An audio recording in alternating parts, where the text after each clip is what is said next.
From college to playing professional to being here to how I got here, it's been a journey.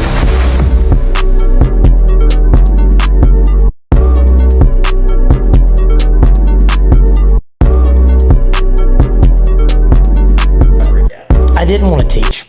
I wanted to play, period. I tell people all the time, I'm like, listen, I always tell people, like, the whole time I grew up just playing the game, practicing, working at it. I got the opportunity to play about 5 or 6 years professionally. Couldn't quite make it, and I actually got out of playing professional altogether for a couple years and found my way back into golf, going to coach at my alma mater at University of North Alabama. So I didn't grow up wanting to teach. It just is one of those things, like when I got out of golf, it was like that call. I just needed it. I needed to train and teach people. That's what I wanted to do. It was one of those gifts that God gives you. Is like one of those gifts that I got. I was like, that's one thing that I did. I couldn't quite make it playing it, but I was really good at getting people to motivate them to get to play better golf. And it wasn't right out of the box. You know what I'm saying? Like I didn't go into the individual teaching side first. I came from the collegiate background where it was a little bit more strength training, technical stuff, a lot more before I came into just basically being a golf instructor. People say how you feel the best is like getting something out of somebody. Like for me, yes, we make a living doing it, but I get up every day. If I can make somebody better, it just makes me feel better. Like I love making people better at golf, because I always make a running joke is like, if I can make you play better, that day is better. Like you're gonna be nicer to your wife or to your kids. It's just gonna be a better day. You go out and you shoot 71, everything seems to line up that day. And that's the truth. No matter if you're playing the PGA Tour or you're breaking 100 for the first time. And that wakes me up every day and motivates me. That's why I tell people, they laugh, say I work 7 days a week. I don't feel like it's work. I love it. Like every person comes to see me on the back of the driving range, it's like Christmas morning. They can't wait to see me. And that makes me feel good. So that's why I tell people, I'm gonna give you 110%, whether you're my 7 a.m. lesson or my 7 p.m. lesson. You better bring it, because I want to make you better. That's period. I grew up small town, Muscle Shoals, Alabama. Great for songwriting, musicians. Grew up on a 9-hole golf course, cut through a soybean field. Okay, we dodged. If anybody knows, the airplanes that come down to spray. I was very thankful my dad let me play with his guys, because I grew up playing with my dad's friends from the age of 12, 13. Probably didn't know I was really good till 16. I finished 3rd in the state junior. And I thought, oh, wait a minute, I'm actually okay with it. Because this was back, I'm Tiger's age at 50. It was before all what junior golf is now. And so then I was like, wait a minute, I am actually pretty good at this game. So I guess it was probably around that 16, 17-year-old age that I knew I was okay at it. So I teach a ton of juniors. And just because you're good at 12 doesn't mean you're good at 18. Never really a great player at 12, 13, just kept working. And I was always a small kid. I graduated high school, I was 5'4", tiny. So not a lot of colleges want a 5'3" kid, at 17 years old. But I didn't let that define me. I just kept working. I tell my kids, it's okay if you're shooting 90 when you're 15 or 16, that's not gonna define you. We're just gonna keep trying to get 1% better every day, and we'll start chewing it down every single day. And so I never let that kind of deter me. I wasn't early, and I just kept working, and by the time my college career was over, I won 7 times, and I was an All-American my last year. So it was I just kept plugging along, getting better every year. The big difference was, didn't think I was great, but I was playing at a Division II school at the time, and I never felt like I belonged with those All-Americans from Georgia and all that. So it was really, for me, I never felt like I stood up to those guys. And I think it was more, for me, the mental part of it, feeling like you belonged. And that's when I'm teaching kids now, it's you got to get out there and put yourself with the best players to feel like you're that good. And I was that good, I just never thought I was. I think practice and playing and practicing breeds confidence. I wouldn't say cocky, just being confident. All those guys you see, if you're gonna be good, you have to stand over that ball thinking you know where it's gonna go. If you're always thinking oh my God, I'm gonna hit out of bounds, or I'm gonna hit it in the water, you're never gonna be successful. It is a mental game. As much as I tell people, you can have all the fundamentals, the correct postures, all the stuff, but if that mental part's lacking, you're gonna struggle, because you're always gonna dwell on the negativity, and that's the hard part. And I think practicing right, breeds that confidence. And my wife, because I'm spending, 3 weeks out of the month on the road, and she had the opportunity to go get her PhD, and I thought, you know what, I'll stop playing, I'll get you through the doctoral program. Probably the best decision I've ever made in my entire life.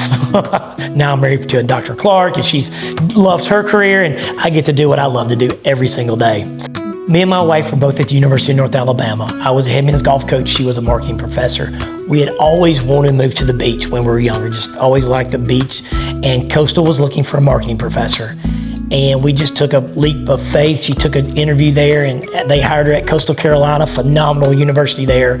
So that led me into breaking into Steve Dresser and coaching down here at the beach. And to be honest with you, I love coaching individuals. Don't get me wrong, I love the collegiate part, but I love my beginners to the advanced. It doesn't matter. It's been really fun back here. The biggest thing for us, I've had 43 years in this game, and I was in the beginner shoes. I have been in the, learning the game in high school. I've been in the 13 to 7. I've been, 3 handicap 5 trying to be scratch. So it's just doing a lot of lessons and just understanding how to, because everybody learns differently. And I think you have to be on the lesson tee a lot to learn that skill set. A lot of times people think we just look at a TrackMan or a video but there's a lot of things that are moving that we're looking at and giving you the interview process to see how you learn to kind of make you better. Because our biggest goal is, yes, we want to make you better at golf because we want to make you love the game. Because if you love the game, you're going to keep playing and practicing. That's the main thing. Because if you love something, you're going to work at it. You know what I'm saying? If you hate it, then you're just not going to work at it. Well, from when I played and learned the game, it is night and day. It has changed since I probably coached in college. Technology just lets us reinforce what we're doing right or wrong really fast.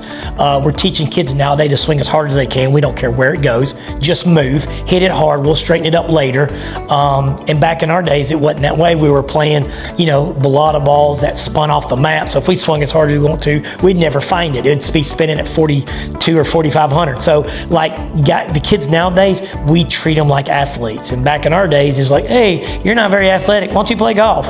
Which is furthest from the truth. Golf is the most athletic. I teach NFL, NBA players, and they don't even know what to do with it. You know what I'm saying? So that's why I say golf is super athletic. You have to understand the move the right way. So it's just the technology part, I think it makes us diagnose quicker, faster, and get you going on a better path really quick and get players better. I just like to compete. It's a second time. Listen, I love going out there and playing with a kid that played at Wofford or North NC State that smashes at 340 and I'm, 50 behind them, and their parents are my age. They're like, oh, how old are you? And I'm like, I'm 50. And they're like, oh, we are too. And I'm playing the same tournament as their kid. I get it.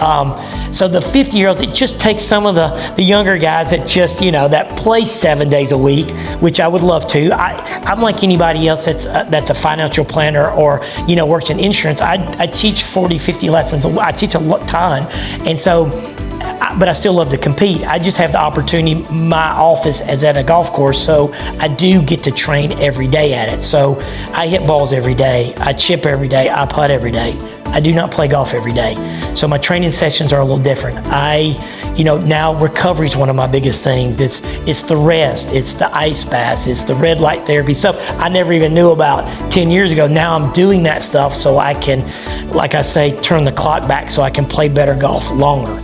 You know what I'm saying? That's the biggest thing I found is recovery. So the biggest thing I see out of amateurs, just your standard amateur, it's a drag and whack. It is drag, whack, drag, whack. There is no and we don't play golf that way. So when I tell people they practice, I typically in a practice session for me is about maybe 60, 75 on a big day.